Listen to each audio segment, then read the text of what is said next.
The room goes quiet. Not the kind of quiet that happens when someone says something awkward. This is the quiet that happens when everyone realizes they just watched someone lose before the game even started. There's a guy sitting across the negotiation table, and 30 seconds ago, he had all the leverage. He had the better offer, the stronger position, the cards that should have won him everything he wanted. But then his face did something it shouldn't have done. When the other side accidentally revealed they were more desperate than they let on, his eyes lit up.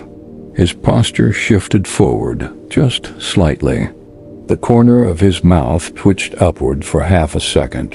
And in that moment, everyone in the room knew he knew. And because everyone knew he knew, the entire dynamic inverted. The desperate party suddenly had information. They knew exactly how much he wanted this. They knew he smelled blood. And now they could use that against him. I want you to burn this image into your mind because this is not a hypothetical. This happens every single day in boardrooms, in job interviews, in relationships, in street-level negotiations, where the stakes are your dignity or your safety. People throw away winning hands because they cannot control the electricity that runs through their face when they realize they're about to win. They broadcast their advantage before they've collected on it. And the universe has a very specific punishment for people who celebrate before the finish line. It moves the finish line. You clicked on this video because something in the title triggered a memory. Maybe you've been that guy. Maybe you've watched someone else be that guy. Maybe you've been on the other side of the table and you've used someone's premature excitement against them without even fully understanding what you were doing. Either way, you're here because you already sense that this is one of those invisible skills that separates people who accumulate power from people who constantly fumble it at the last moment. You're right. And over the next 20 minutes, I'm going to show you exactly why emotional leakage at the wrong moment is so catastrophic, how to recognize it in yourself before it costs you, how to exploit it in others when the situation calls for it, and most importantly, how to develop the kind of internal stillness that lets you stay dangerous all the way to the end. Let me start with something that's going to sound almost too simple to be important. The reason you feel excitement when you sense you're about to win is because your brain is running a prediction engine that never stops calculating your status relative to everyone around you. When the prediction engine detects that your status is about to increase, it floods your system with neurochemicals designed to prepare you for the moment of victory. Dopamine, adrenaline, a subtle cocktail that makes you feel larger, more confident, more entitled to space. This is not a character flaw. This is millions of years of evolution trying to help you seize opportunities. But here's where evolution failed you. Evolution designed this system for environments where victory was immediate and physical. You see the wounded gazelle, you feel the surge, you sprint, you eat. The time between detecting opportunity and acting on it was measured in seconds. But you don't live in that world anymore. You live in a world where the gap between sensing an advantage and actually securing it might be minutes, hours, days, or even months. And your body doesn't understand that. Your body still thinks that when it floods you with winning chemicals, action is supposed to follow immediately. So it prepares you for action by reorganizing your face, your posture, your voice, your micro-expressions. It's getting you ready to pounce. And everyone around you can see it happening because they have the same hardware and they've been watching for these signals their entire lives. This is the first thing I need you to understand. When you feel that surge of excitement in a competitive situation, you are not just experiencing an emotion. You are broadcasting a signal, and that signal tells everyone watching exactly where you think you stand. In low-stakes situations, this doesn't matter. If you're playing a card game with friends and they see you get excited, the worst that happens is they fold and you win less money. But in high-stakes situations, in negotiations, in relationships, in career maneuvers, in any scenario where other people have the ability to adjust their strategy based on new information, that signal can cost you everything you thought you were about to gain. Think about this from the other person's perspective for a moment. Let's say you're negotiating a salary for a new job. The hiring manager mentions a number that's actually higher than you expected. Now, if your face lights up, if your body leans forward, if you start nodding too eagerly, what does the hiring manager now know? They know they could have offered you less. They know you were prepared to accept something lower. They know that you perceive this offer as generous, which means you probably won't push back. They may not consciously process all of this, but their brain is doing the same calculations yours does. And some hiring managers will actually use this to justify not offering you more in the future. After all, you were clearly thrilled with this number, so why would they ever need to go higher? You just anchored yourself low while feeling like you won. This is the trap. The feeling of winning and the reality of winning are not the same thing. The feeling comes when you perceive an advantage. The reality comes when you've actually captured that advantage in a way that cannot be taken back. And the gap between those two moments is where fortunes are made and lost, where relationships are defined, where your position in the hierarchy gets locked in. Most people collapse that gap by broadcasting their perception before securing the reality. Powerful people learn to stretch that gap as wide as possible.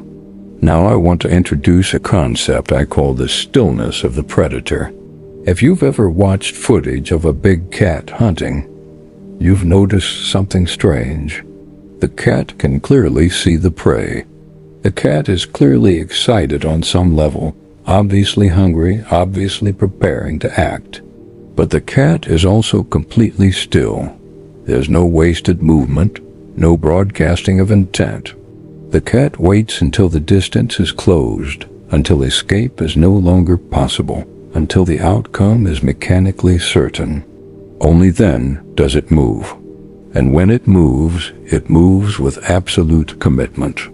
This is what emotional control looks like in a competitive situation. It's not about suppressing your excitement entirely. That's actually impossible, and trying too hard to suppress it creates its own kind of leakage. It's about delaying the expression of that excitement until the outcome is locked in. You can feel whatever you want internally. Your nervous system is going to do its thing regardless. But the external expression, the face, the posture, the voice, those are under your control if you've trained them to be. And training them should be one of your top priorities if you intend to operate effectively in any environment where other humans are also playing to win. Let me give you a concrete scenario that might be closer to your actual life. You're interested in someone romantically.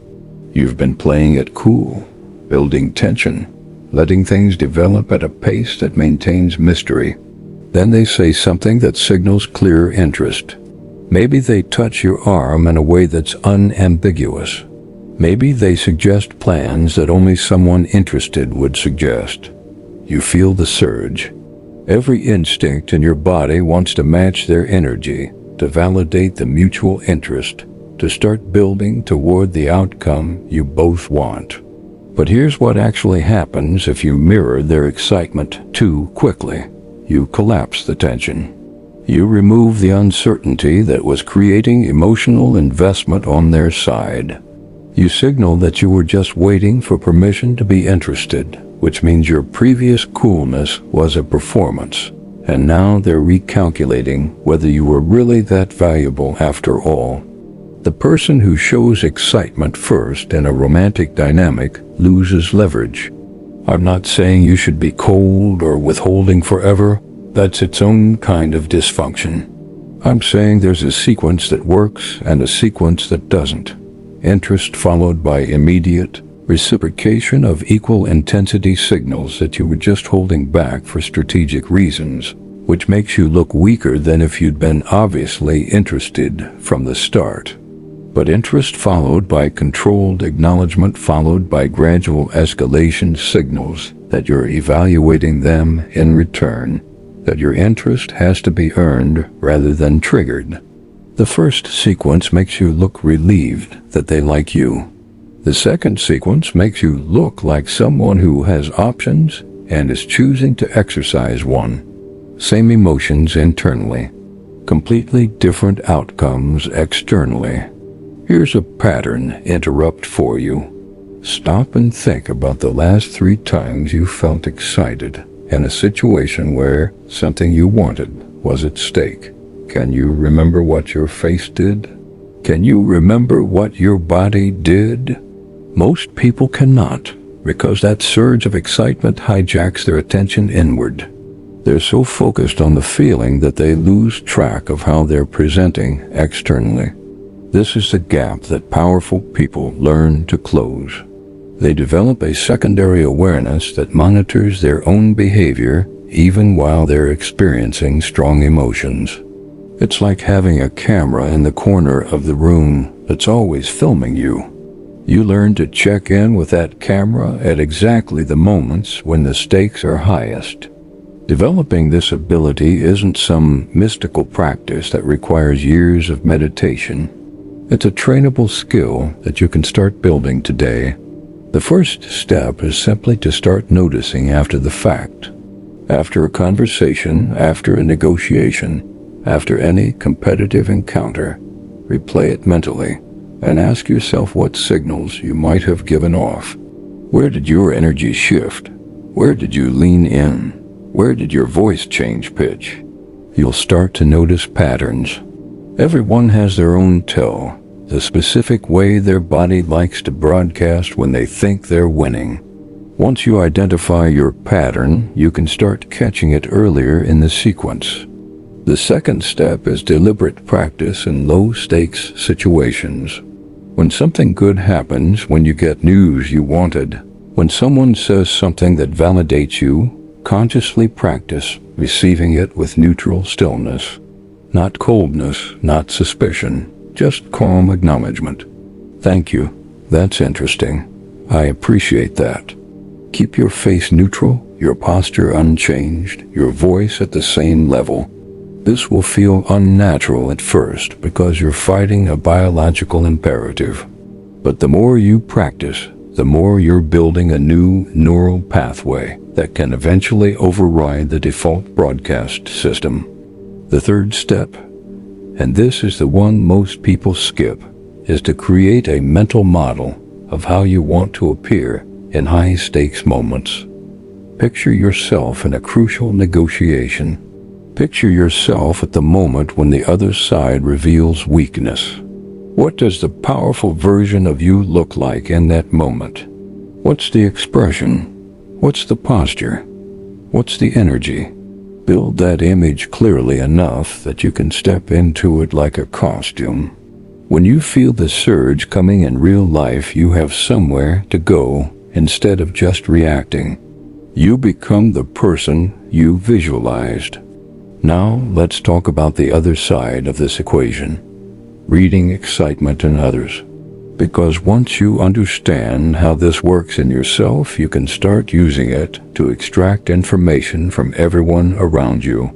When you're in a competitive situation with someone, you should be constantly monitoring for signs of premature excitement. A slight widening of the eyes, a sudden stillness that looks like someone trying not to move, a voice that becomes slightly more animated or slightly more controlled, a lean forward that the person tries to correct a half-second later. These are all tells that the other person believes they have gained an advantage. And once you know they believe that, you have leverage regardless of whether their belief is accurate. Here's why this is so valuable. People who get excited early tend to get greedy. They tend to push harder than they should. They tend to overestimate their position because their emotional state is giving them false confidence. If you can detect someone's excitement while keeping your own hidden, you can often bait them into overplaying their hand. You can feign weakness to draw them out. You can offer small concessions that seem like validation of their winning position, and then reverse the momentum when they've committed too hard based on premature confidence. This is intermediate-level game theory, and it's happening all around you constantly, whether you're aware of it or not. I want to give you a concrete example of how this plays out in business, because this is where the stakes get high enough to really matter. Let's say you're selling something, a product, a service, yourself in a job interview. The other side asks you a question, and while you're answering, you notice their body language shift. They start nodding more emphatically. They make a note on their paper. Their posture opens up. They just heard something they wanted to hear.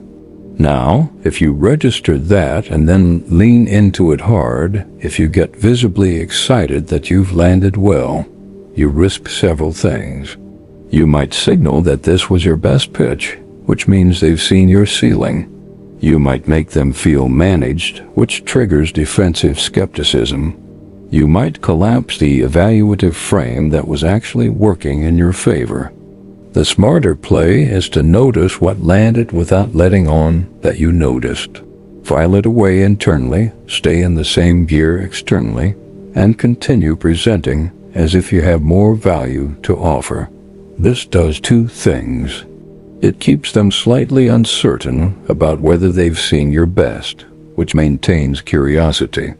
And it signals that you're not desperate for their approval, which paradoxically increases the value they place on getting yours. The counterintuitive truth about selling is that appearing slightly less invested than the other person creates perceived value. Whoever cares less controls more. This principle extends into every domain of competition. In social hierarchies, the person who seems most invested in maintaining their position is usually the most vulnerable to losing it. In arguments, the person who seems most eager to win is usually the one conceding ground without realizing it. In romantic dynamics, the person whose energy betrays hunger is usually the one who ends up in the weaker position. The pattern holds because humans are constantly calibrating their behavior based on feedback about what others want. When you broadcast want, you give others the information they need to extract more from you in exchange for it. Let's go deeper into the psychology here, because I want you to understand this at the level of human instinct. When someone perceives that you want something they control, their brain automatically begins calculating how to maximize what they can get from you in exchange. This is not malicious, necessarily. It's not even always conscious. It's just the default operating system for human trade. Every transaction, whether it's money or status or attention or affection, is a negotiation, and the negotiation position of both parties is heavily influenced by perceived desire intensity. If you walk into a car dealership and the salesperson can tell you've already fallen in love with a particular car, your negotiating position just collapsed. It doesn't matter what you say after that. They saw your eyes light up. They saw you touch the steering wheel like you were imagining yourself driving it. Now they know that walking away is going to hurt you more than it hurts them. And since negotiation leverage is fundamentally about who has less to lose by walking away, you just lost before the conversation even started. Compare this to the person who walks in with flat affect, asks technical questions without revealing preferences, gives nothing away about which vehicle they actually want. The salesperson has no information to work with. They have to assume this person might walk out at any moment over any issue. That uncertainty transfers power. The salesperson has to work harder, offer more, and take the buyer's stated concerns more seriously because they have no hidden leverage to rely on. Now, I want to complicate this picture slightly because reality is rarely simple. There are situations where showing excitement is actually the right play. And if you follow this principle too rigidly, you'll become the kind of cold fish that people find off-putting and start to distrust. The key is understanding the difference between excitement that empowers others and excitement that empowers you.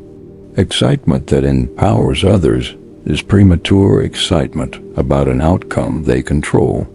It tells them you want something from them, which gives them leverage. Excitement that empowers you is enthusiasm about your own capabilities, vision, or interests in a way that doesn't create dependency. It can actually make you more attractive because it signals passion without signaling need. There's a huge difference between saying, "I really hope you give me this opportunity," which broadcasts need, and saying, "I'm genuinely excited about what I could build here," which broadcasts confidence. Both involve excitement, but the first one places you in a subordinate position relative to the other person, while the second one places you in a peer position where you happen to have enthusiasm. This distinction is subtle but critical. You can be energetic without being needy. You can be passionate without being desperate. The key is whether your excitement is oriented toward something you bring versus something you hope to receive. Let me give you another reframe that might help crystallize this. Think about the emotions you show as investments that either appreciate or depreciate based on timing. Excitement shown at the right moment after an outcome is secured, after you've demonstrated enough value that your enthusiasm is a gift rather than a request, that excitement appreciates. It makes people feel good about having worked with you. It validates their choices. It creates goodwill that pays forward into future interactions. But excitement shown at the wrong moment, before the outcome is locked in, when the other party still has the ability to adjust terms or withdraw entirely, that excitement depreciates. It costs you leverage you could have used. It reveals information you could have hidden. It places you in a weaker position than you would have been in had you simply waited. The discipline, then, is not about suppressing excitement forever. It's about developing the patience to hold your excitement in reserve until you've secured the position where it can no longer be used against you. Win first, then celebrate. Lock in the deal, then show your cards. Get the relationship to a stable, committed place, then let your investment show. The sequence matters more than the content. Here's something that might disturb you, but needs to be said. Most of the conventional advice you've been given about being authentic and showing genuine emotion is advice designed for a world where everyone plays fair. And that world does not exist. The people who gave you that advice either don't operate in competitive environments, or they're already so secure in their position that they can afford to be transparent without cost. They're playing a different game than you are. They've already won, so the advice that comes naturally to them is not the advice that will help you win. This doesn't mean you should become a sociopath who never shows real emotion. That's a different pathology with its own costs. What it means is that you should develop conscious control over the timing and audience of your emotional displays. Be authentic with people who have earned your trust and cannot use your authenticity against you. Be strategic with people who have not earned your trust and can absolutely use your transparency against you. This is not deception. This is appropriate calibration to the situation you're actually in, rather than the situation you wish you were in. Let me tell you about a study that stayed with me because it illustrates this principle perfectly. Researchers ran negotiation simulations where participants were randomly assigned to either show enthusiasm or remain neutral during the opening stages. The enthusiastic negotiators consistently achieved worse outcomes than the neutral ones, even when they had objectively stronger positions. The researchers concluded that displayed enthusiasm functions as an information leak that shifts leverage toward the other party. Your excitement tells them exactly how much you want the deal, which tells them how much they can ask for in exchange. The neutral party maintained uncertainty about their walk-away point, which forced the other side to make concessions to avoid losing the deal entirely. Now here's where it gets really interesting. When the researchers followed up with participants, the enthusiastic negotiators reported feeling better about the experience, even though they achieved worse outcomes. They felt like the negotiation went well because the emotional high of expressing excitement created a sense of social bonding with the other party. They traded actual value for emotional satisfaction and didn't even realize they'd made the trade. This is the trap. The thing that feels good in the moment is often the thing that costs you in the outcome. And most people optimize for the feeling because they're not tracking the outcome clearly enough to see the price. You need to start tracking outcomes instead of feelings. After any competitive encounter, don't ask yourself how you felt about it.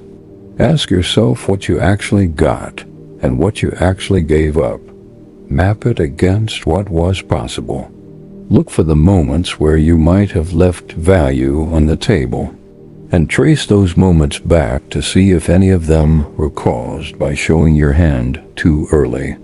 This kind of cold analysis is uncomfortable, but it's the only way to actually improve at this. The people who get good at competition are the people who can separate their ego from their assessment. They can look at their own mistakes without flinching because they're more interested in not making those mistakes again than they are in protecting their self-image. Let me give you something practical to take away from this. For the next month, I want you to run an experiment. In every competitive situation you encounter, whether it's big or small, practice what I call one extra beat of stillness.